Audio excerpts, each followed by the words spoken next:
Syria और तुर्की में आए भूकंप से मरने वालों की तादाद अब तक 26,000 हो चुकी है, जिसमें 22,000 से ज़्यादा मरने वालों सिर्फ तुर्की से हैं और 6,000 के करीब 5,000 से ऊपर वो सीरिया में हैं। इस भूकंप से बहुत भारी तबाही हुई है और हर रोज़ एक नया आंकड़ा सामने आ रहा है।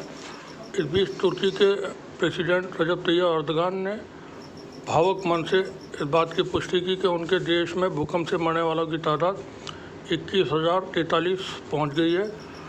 वहीं भूकंप से घायल होने वालों की जो तादाद है वो लाखों में हो सकती है, जबकि कई लाख लोग इससे प्रभावित हुए हैं। तैयब एर्दोगान ने अपने बयान में कहा कि आए भूकंप के बाद उनके देश को एक बड़ी आपदा का सामना करना पड़ रहा है।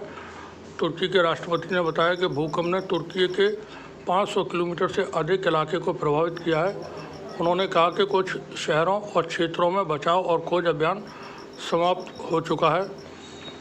5 दिन बीत जाने के बाद भी अभी वहां राहत काम जारी है और दुनिया भर के तमाम देशों से वहां टीमें पहुंची हुई हैं। ठीक इसी तरह से जिस तरह के हालात तुर्की में है, वैसी ही तबाही सीरिया में भी हुई है और सीरिया में जो मरने वालों की तादाद है वो लगभग 6,000 के करीब हो चुकी है और सैकड़ों इमारतें जो मल्टी स्टोरी बिल्डिंग्स थी वो ढह गई। कई हज़ार से ज़्यादा लोग वहाँ पर ज़ख्मी हुए हैं और इस तबाही के दौर में सीरिया पे ये आफत ज़्यादा मुश्किल पड़ रही है, क्योंकि वहाँ पर जो हालात हैं वो जंग के हालात हैं, दूसरी तरफ दहशतगर्दी है। तो दाइश और जंग के बीच जब ये तबाही सीरिया में हुई है, ऐसे वक्त में सीरिया की मदद करने के लिए भी अमेरिका ने रोक लगा रखी है। साथ ही अमेरिकी लॉबी के, अमेरिकी ग्रुप के जो लोग देश हैं, उन्होंने इसमें इस वक्त में सीरिया की कोई मदद नहीं की है, जबकि Bharat, China, Russia, Iran, Saudi Arab, UAE और कुछ अफ्रीकी देशों से सीरिया को वहाँ मदद पहुँची है। चाइना की मदद से सीरिया को काफ़ी राहत मिली है। सीरिया में पहुँचे चाइना के राहत कर्मियों ने वहाँ पर अब तक काम शुरू कर दिया है और ये दोनों तरह की मदद है। खाने पीने का सामान भी चाइना की तरफ से भेजा गया और साथ में बचाव दल की टीमें भी भेजी गई हैं। इसी तरह से भारत ने भी वहाँ सीरिया में अपनी तरफ से राहत कर्मी भी भेजे हैं और राहत की जो सामग्री है, खाने पीने का सामान है, वो भी भेजा हुआ है।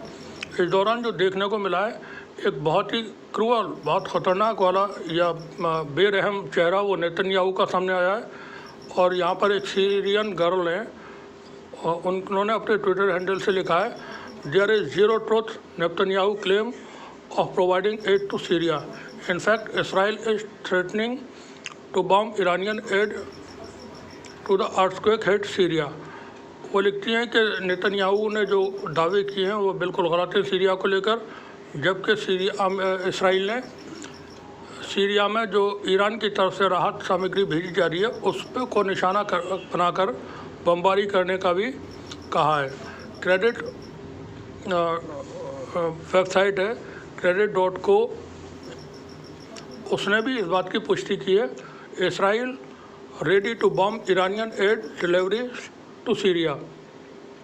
यहाँ ये वेबसाइट पे पूरा लेख लिखा हुआ है जिसमें इसराइली मिलिट्री के ऑफिसर की तरफ से सऊदी अरब के न्यूज़पेपर को 9 फरवरी को एक इंटरव्यू दिया गया तेल अवीव में, जिसमें उन्होंने ईरान की जो राहत सामग्री है जो सीरिया में जाने वाली है उसको निशाना बनाने की बात स्वीकार की है।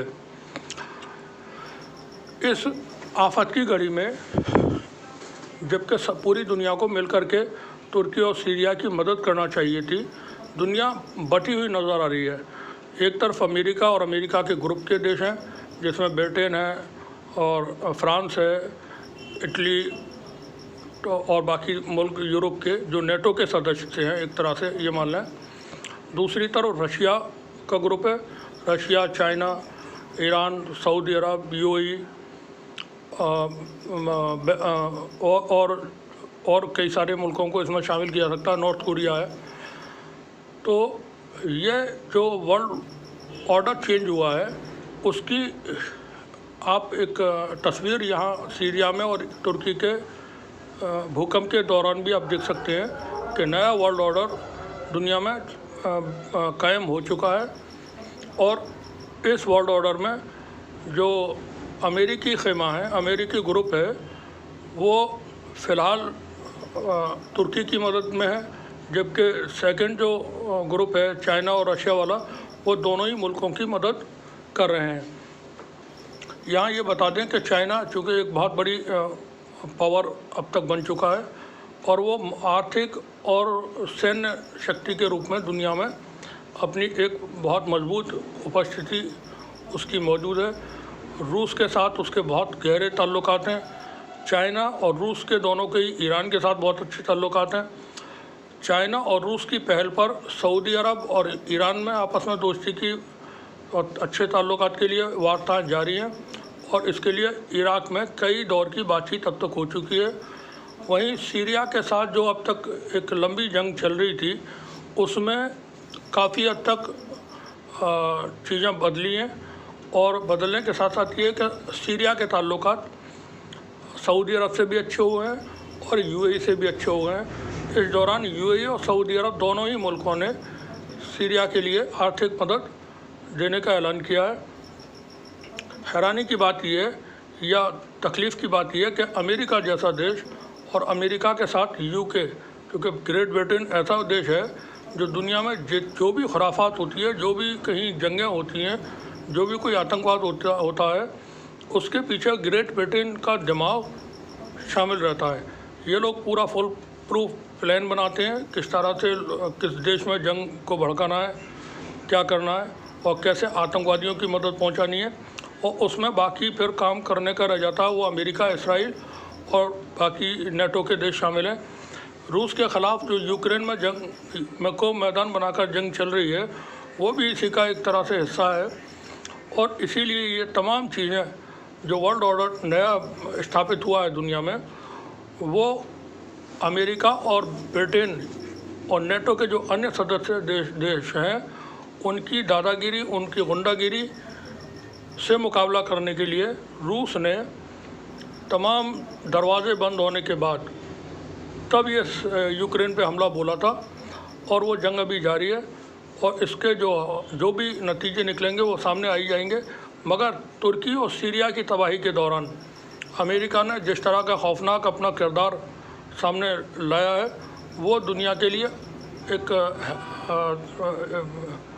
नसीहत की तरह है कि अमेरिका और अमेरिकी जो उसके सहयोगी हैं उन पर आंख बंद करके कभी भरोसा नहीं करना चाहिए, क्योंकि ये लोग ये देश अमेरिकी जो गवर्नमेंट है या यूके की गवर्नमेंट है वो कभी भी दुनिया में अमन के लिए काम नहीं करती है।